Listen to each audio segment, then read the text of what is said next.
Greetings, interwebs. It is I, your host, Sebastian Piccione from InvestComics.com, here in the not-so-secret lair in the back of Famous Faces and Funnies and Get Your Fun On Games. You can't see it, but I'm a little bit hard right now because there's a copy of the Dungeons & Dragons Castle Ravenloft board game over there, and it just makes me happy. All my deep, dark, interdimensional nethers. Save versus totally grossed out. No bonuses need apply. Okay, let's get through some of these. We've gone with the table today to give it this intimate, close feel. Or really, because we were just tired of moving the fucking table every time. And the hell with it. Today we're going to be all close and personal. And since it's just me, we can do that. Okay. Afterlife with Archie would have made Count Strahd from Ravenloft really proud. This is a creepy book and well written. Like, it has the familiarity and to an extent the feel of an Archie comic, but one of those Archie done contemporary real world Archie comics that they do periodically. But it also hits all the right notes for a horror series, and Francesco Francovilla's art is just gorgeous all the time anyway, and really works on this. It's so good. We lose some more favorite, some more old Archie friends, some more Riverdale friends bite the bullet. We get a backup story with art by Dick Giordano, so isn't he dead? Yes, but it's a horror book. Anything can happen. Plus, it's print. You can just take them and print the stories again. It's not that tricky a deal.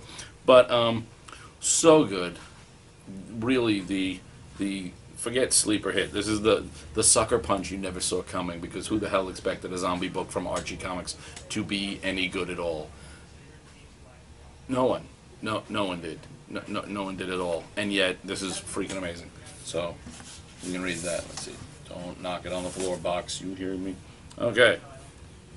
Not horror, but horrifically expensive and huge is the Batman Detective Comics number 27 special mega-sized anniversary event, or as Jared, the dwarven the dwarven cashier here at Famous Faces says, he goes, it's a pseudo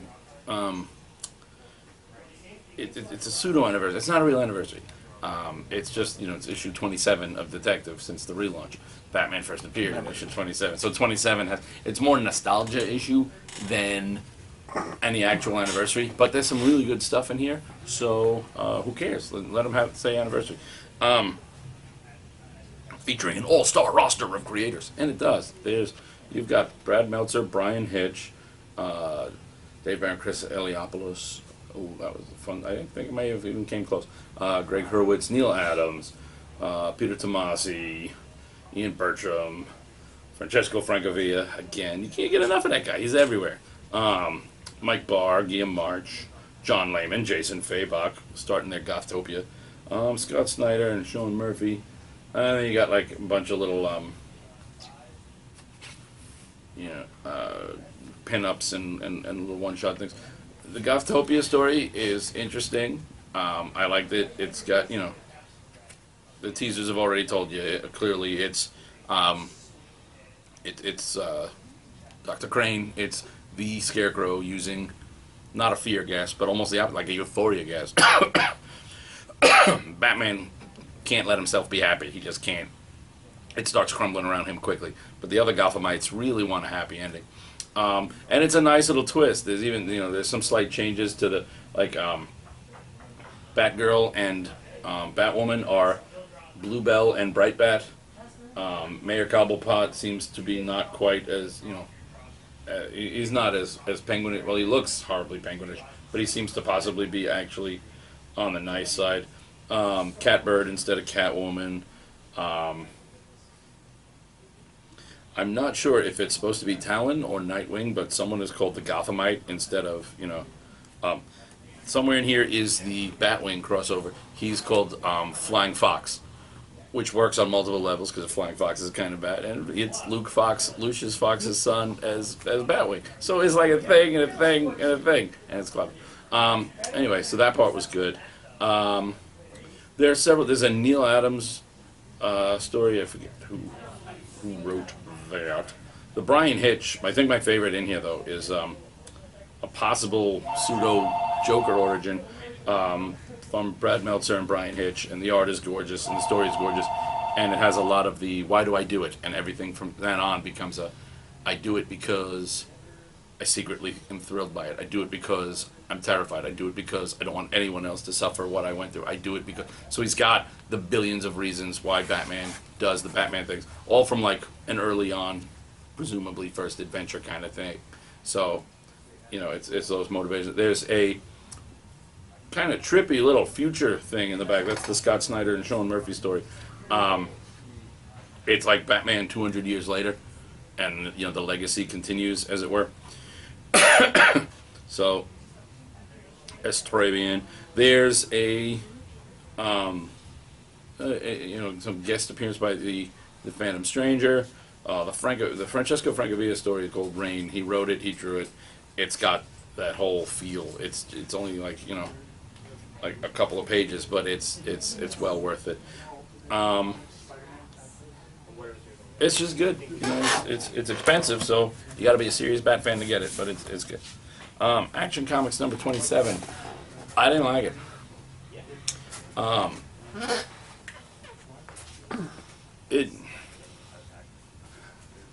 felt the characterization was trying, but I don't know. There was a lot of it was just close to. I mean, it's Greg Pak. I really want to like it. I really do. And yet I didn't. And I don't know what to tell you. But it officially lost me. There was, you know, it was one of the where I knew what it was trying to do, but I wasn't getting the feel it was going for. And then when Clark gets a phone call from Lana Lang, and his cell phone, he doesn't have Lana in there or whatever. He has Lana is in there under Big Red. So or maybe it's the opposite. Maybe she gets the call. No, she calls him, and his phone goes off and says, "Call from Big Red." So I don't see him call. I don't see any Clark calling Lana Lang Big Red. It just doesn't work for me. There's this weird little monster kid that he's like a kid that turns into a giant monster. When he's a kid, he walks around going baka baka baka baka baka, which just makes me think of like that one song from Ramla 1/2 where it says baka baka baka baka baka baka baka baka baka baka. You know. That was an actual song. Those were baka baka baka baka baka baka. So I don't know, just this monster kid calling people idiot in Japanese. I know what it was going for. I didn't feel it, and then it leads to, you know, another hidden under the ground monstrous civilization, which is just something that at this point, even in the New 52, there's a lot of shit under the ground. The Earth must be 6 times the size of the actual Earth in the DC universe.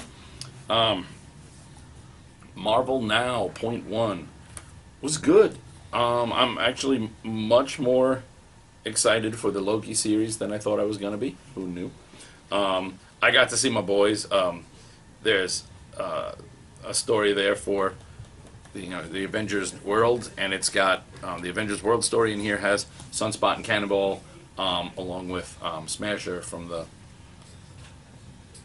Marvel Legion of Superheroes, whatever the thing is that. The Shi'ar. Yeah, the whatever those guys are, the Shi'ar Imperial Guard or whatever.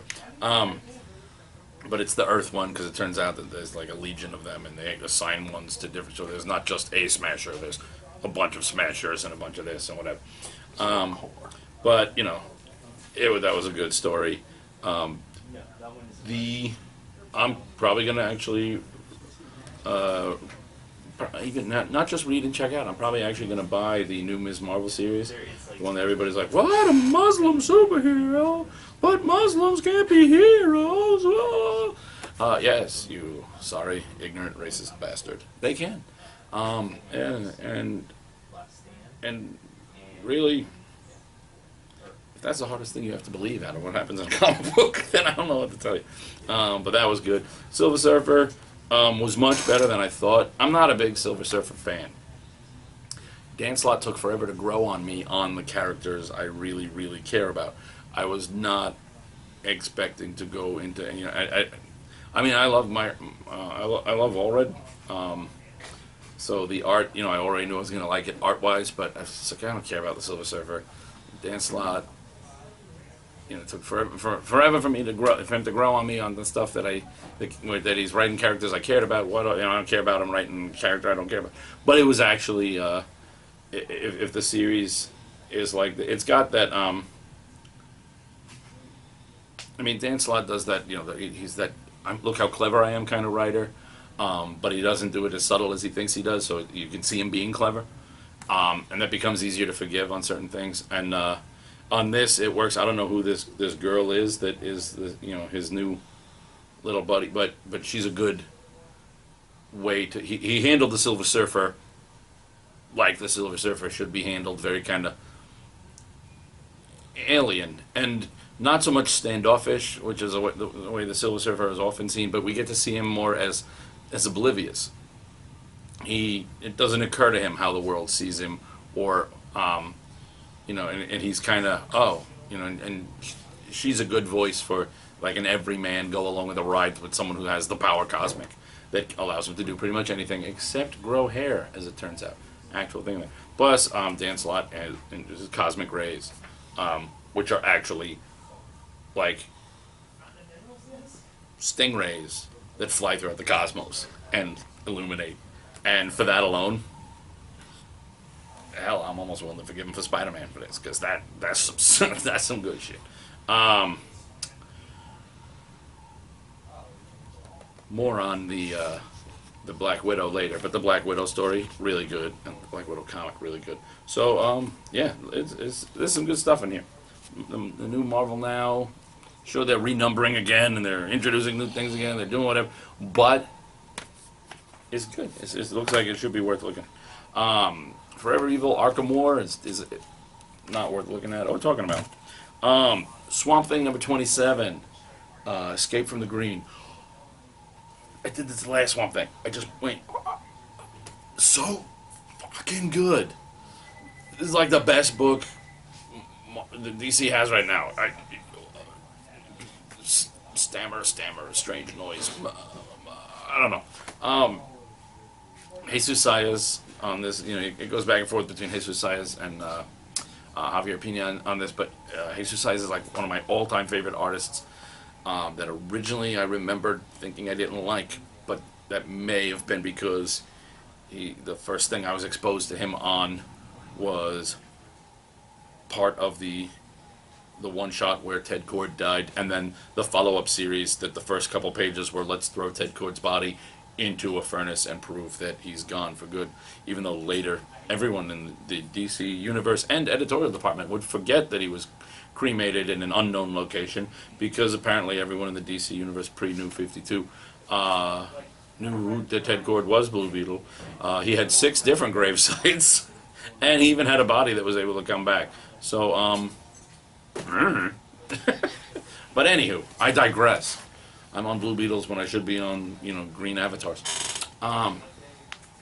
This is so good. This story, Swamp Thing is trying to fight his way back from, he's a member of the Parliament now. He's been stripped of his avatar status, and it's been given to, formerly known as the Floronic Man. And Floronic Man's just nuts. He's just like, oh, I know how to prove I'm worthy by killing everything that's not green. And Swamp Thing's like, what? And he fights his way out. He gets a little help. He does a couple of betrayals, but he does what he has to do. And if I'm interpreting the end of this correctly, it's a huge status quo between him and the Parliament of Trees, as it were. Huge status quo change, but it is so good, and so when he does the crossovers, this gets to be, this is set in the DCU. You'll see Constantine show up. You'll see Superman show up. They're not in this issue. But when it does it like this, you also get that feel. This literally is, forget that his swamp is the nexus point for the green to whatever. This book is the nexus point between the Vertigo of old and the DCU. And really, it gets the feel and what am I looking for? Respect isn't the right word, but dignity. The feel and dignity of a Vertigo book without losing any ties to the DCU. That line that people have been trying to find for years is right here, my friend. Little Battlestar Galactica is awesome. As we know, I know very little about Battlestar Galactica. It's not necessarily my thing, but this one is I think the only little book by Dynamite that is actually done by Baltazar and Franco. So Art Baltazar and Franco did this one. It is awesome. They address the woo-woo thing. Whoa. The little Knight Rider light that they got in the Cylon heads. It's old school Battlestar Galactica. Though at first it took me a minute just because of their style to figure out whether or not Starbuck was the girl Starbuck or the original boy Starbuck. He's the original boy. It's just he's got that little long hair and in the script way it was harder to tell. I know it confused what's his face? It confused Landridge because he did the Fun and Games page and he drew Starbuck the way they drew them, but as a little girl. But it seems fairly obvious that it's the boy throughout the whatever. But the little dog is everybody's there in Cylons, and they discuss the ship nature. This is if you've loved Tiny Titans or Itty Bitty Hellboy. This forget the others are little. They get the little treatment, but this is actually just the Tiny Titans Itty Bitty Hellboyization of Battlestar Galactica. It was great. Letter 44 continues to be heady. It's really good. It continues to be like a total highbrow sci-fi done in a real, not like gritty realistic way, but it just seems like sci-fi elements woven perfectly into a real world story. So it's like a touch of the political, though I wouldn't go so far as to call it a political drama, but it is more of a drama, espionage-esque story with these high fantasy, and high sci-fi aspects to them, and it's just so good. It's so good. What am I gonna tell? Quantum and Woody. Some of the greatest lines in comic book history are happening in this book. You should just buy this book and quote it. Don't go like Sean Cobble insane where you pick a series like The Preacher and just quote from each issue every day for like 3 months, to the point where I think half his family must have blocked him from their feed because there's nothing you want to wake up to in the morning with, hey kids, let's see what Cousin Sean's doing. Oh my God! And there's quotes from Preacher because it's a quotable book, but not a quotable in like front of anybody book. It's Connect the Dots. It says it's up to like 270, 275, 77, 279 dots, 280. It's 200. Nope, in the 290s. You get up to 315 dots over here. It's 16 to 320. That's a lot to connect if you're going to try it. So don't, because it will also depreciate the value of your comic. But it's just great. His Quantum and Woody are just great characters, written so well and played off each other. Who's writing this? I don't even remember because I'm me and I don't remember things. James Asmus and Ming Doyle on art, just beyond awesome. They've encountered the redneck militia, who it turns out, despite being white supremacists, are huge Quantum fans, and they all have Quantum masks that they wear. And then they find out that they're ready to shoot Quantum because they refuse to believe. They think he's impersonating their hero Quantum because there's no way Quantum could be a black man. And then they end up having to work because the government is out to make this look like a disaster. So they really just wanted this to go badly, so they'd have an excuse to kill these people and then get all these this funding to stop militias like this. So the guy in charge really wants it to go badly. So you end up with this bunch of white supremacists have to team up with Quantum because their proof ends up being Woody walking through, and they realize, oh shit, that's Quantum's sidekick. He really is the real Quantum. So it's brilliant, and there's just they got a guy with one of those big, scary redneck militia beards, and you got him. Thank you, and I'm a big fan of your work in Duck Dynasty. you know, just because he's got the beard. It's just.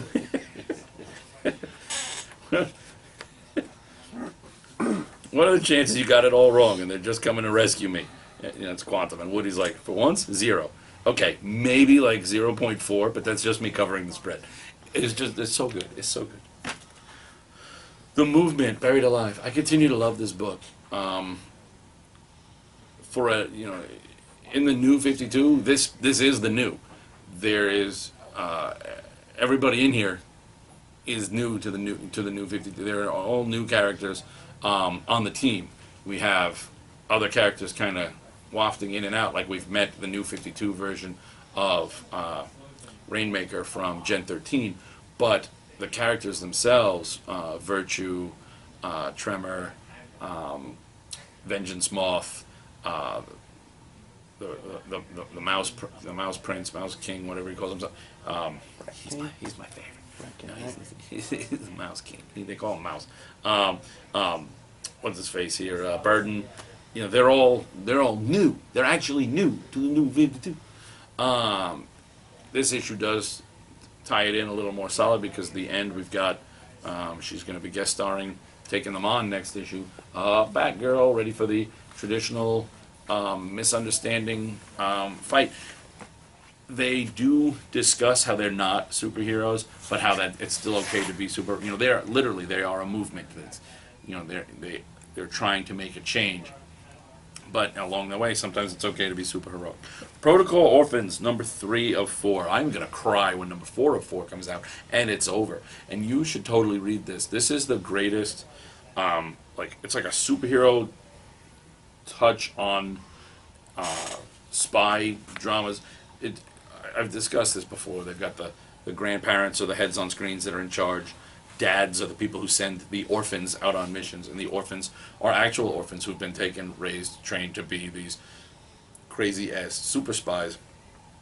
And it's so good, and there's betrayal in the ranks, and it really, it's a movie in comic form, and not like the cheesy way where someone wrote it hoping to get it turned. You know, I'm going to write this and hope to just use it to segue into a movie deal. No, this is just a cinematic experience of a comic book.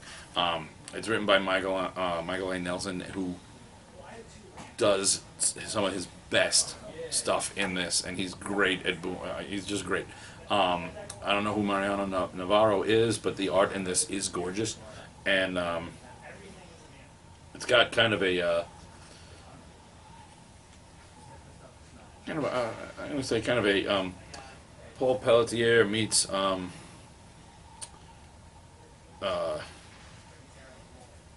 Grummett kind of feel. So that's you can't go wrong there. It's good. Earth 2. Batman got spoiled by Diamond. They got a new Batman in here. That's my cell phone going off. How embarrassing! I didn't even know I had friends. Let me just shut up, phone. So, Earth 2, Parademons of Apocalypse. You got Batman in here. We're not supposed to know who Batman is, but if you haven't seen it, you know, Diamond listed the figures, and they list Earth 2 Batman, and it says Thomas Wayne version. So it's the Thomas Wayne. It's funny, they reintroduced the obscure, never really thought of twice, Batman older brother over in this, and he suddenly, boom, boom, boom, boom, boom, he's everywhere. He's in Earth 2. He's the evil Owlman from Earth 3. It's like, oh, once they remembered Thomas Wayne existed, he's just everywhere.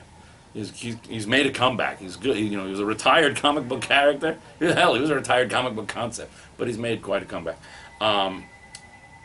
Superman kind of reveals the apocalypse plan for Earth, and this Morella, Queen of Atlantis, the Aquaman stand-in, kind of mirror, kind of Aquaman. She's badass. We got some hardcore Atlanteans in this world, but yeah, Earth 2 with I don't know what Taylor's first name is, but Tom Taylor. Nicholas Scott's art always gorgeous, but Tom Taylor, the guy who does the Injustice stuff, If nothing else, we know he knows how to make a mess out of the DC universe, and the Earth 2 was already a mess. So he's like, oh, heroes are fighting? I can do that. I am familiar with this work. And I was worried that this was gonna, this was my favorite book in the New 52, and I was worried that it was gonna, drop. But the only reason it's not my favorite book right now is because Swamp Thing has gone so amazing that it just surpassed everything. This still holds the spot it used to hold. It's just Swamp Thing snuck above it. So Tom Taylor hasn't missed a beat.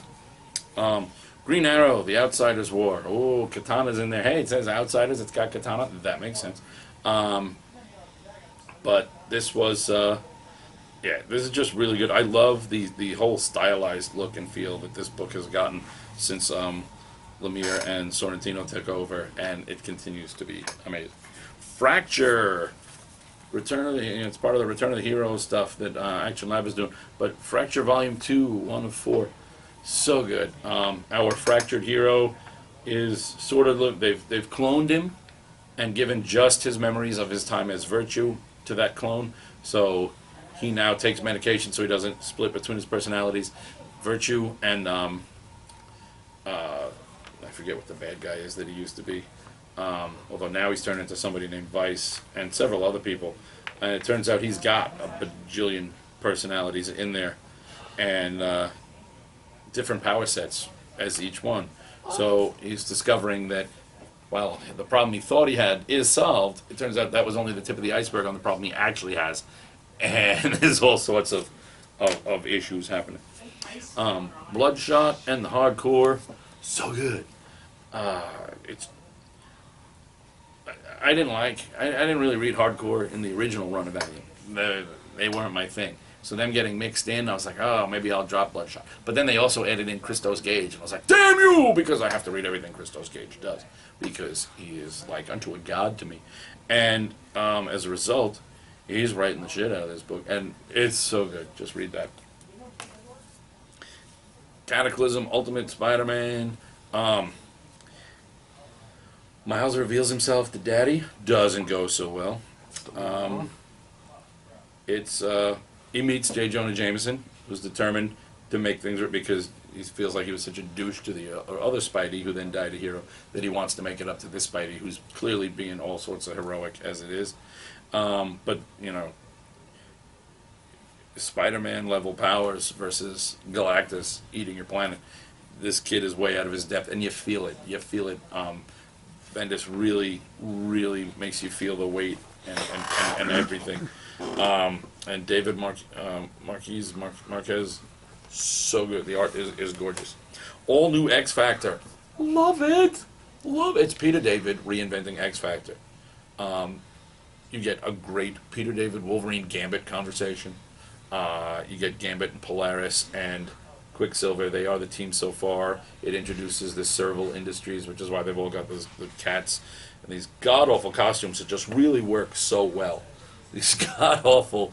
I mean, I'm colorblind, so maybe they don't look as god-awful to the rest of you. But these things are they're just god-awful. But they're so god-awful that they're fucking amazing. And I love it. No, that's pretty terrible. And I've also... If I wasn't on board, it's X Factor. Check. Peter David. Check. While my heart broke over... What? Jamie Madrox and Siren won't be there. A tear started to fall, but the tear went back up because while they're not in this issue, that's Cypher and that's Warlock. Peter David is going to write Cypher and Warlock. Think about it for a minute. Take a moment. Peter David is going to write Cypher and Warlock. Even if you think one character is too bizarre and the other character is too useless, that's what you guys used to say about half the cast of the original X Factor, and Peter David made them awesome. So, this is going to be awesome. It's already awesome. It was so good. Just read that. Read that. Can't wait for number 2. Inhumans Awakening. Inhumanity Awakening. I read it because it's got some of the kids I like. It's got, Quentin Quire. I don't care about Pixie. But it's got Finesse and Stryker. And really the only things I liked about it were that it's got Quentin Quire and Finesse and Stryker. Revolutionary War Alpha. I read it just to see. Really, the only one I ordered is the Death's Head one because I hate Death's Head 2. But Death's Head is going to be there fighting with Death's Head 2. So I'm happy. In this, it looks like Death's Head 2 is, at least to start out, on the side of the bad guys, which will mean Death's Head will be really right to root for Death's Head in the issue where they fight. So I'm already happy.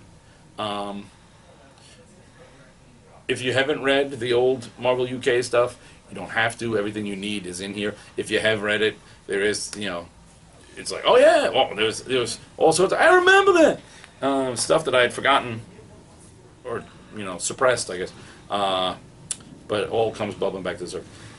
Black Widow #1, so good, gorgeous Phil Noto artwork. So really, that's all you need to know. She's on a path to redemption, but she's redeeming herself her own way. So it's basically a really well done La Femme Nikita-esque Black Widow story with Phil Noto art. You need any more review than that? I doubt it. Cataclysm Ultimate's Last Stand. It's like a little Ultimate Marvel team up of the Ultimate Reed Richards and Ultimate Spidey, Miles Morales, going to our world to try and find out what our Fantastic Four knows about how to stop Galactus. And it deeply affects both of them. Morales is like, we're doomed. And Reed gets a whole new look on life because after everything he messed up with the entire Ultimate Universe, he goes into this world and meets his and Sue's, the other his and Sue's kids, and realizes how perfect their life is versus the mess that he's made, and now wants to help fix it in this last stand. Flying Fox.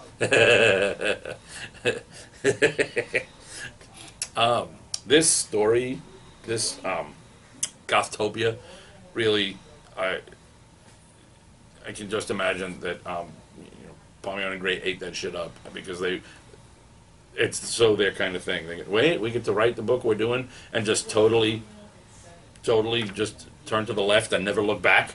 That's awesome, and they do, and it's great. And I told you that he's Flying Fox, and that's already his start. Batman Superman, the Sideways book. Again, it's Greg Pak. I want to like it. It's Brett Booth. I'm okay with not liking it, but it.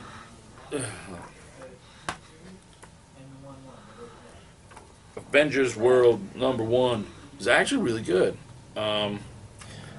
but it's a Hickman Spencer team up, which means this is probably the last issue I'm going to understand. There's a lot of setup and a lot of goings on, and a whole lot of characters. And again, we got the Smasher and my boys, Cannonball and Sunspot there. There's a little bit of everybody in it. I really like the new Marvel Now. What's his face? Oh Lord. The Marvel Now Starbrand. I like it. All right, so there's that. And then to wrap it up, we've got a trade from Grimm Fairy Tales. They're different seasons. It's got a bunch of Grimm Fairy Tale stories from the 2010 Halloween special, 2010 Holiday Edition, 2013 Valentine's Day special, and 2013 St. Patrick's Day special. Yeah, they got St. Patrick's Day. There's some cool vampire stuff in here. Where of course they get the obligatory stick it to the kids dressed like Twilight vampires meet real vampires who then meet turns out wholly ungodly vampire who creates one of the vampires that's still within the comics right now. So this was like her origin that I had not previously read, so that was pretty cool. There's a lot of Krampus in their holiday special. The 2010 holiday specials. So, Zenoscope was doing Krampus before in comics before Krampus in comics was cool. Like this year, Krampus was all over comics, but they did their whole little special back in 2010. So suck it, everybody else, bandwagon jumpers. But it was so good and kind of funny, dark but funny. They take on the Leprechaun for the St. Patrick's Day. I think that was my favorite issue. Leprechaun's kind of a dick and they fool you with the, there's everybody keeps telling their problems, and there's this, Irish bartender, so naturally you assume he's he's a red herring. So this was really, really good and a lot of fun. And $17.99. Woohoo! Get that. All right, I bid thee adieu, interwebs. Adieu.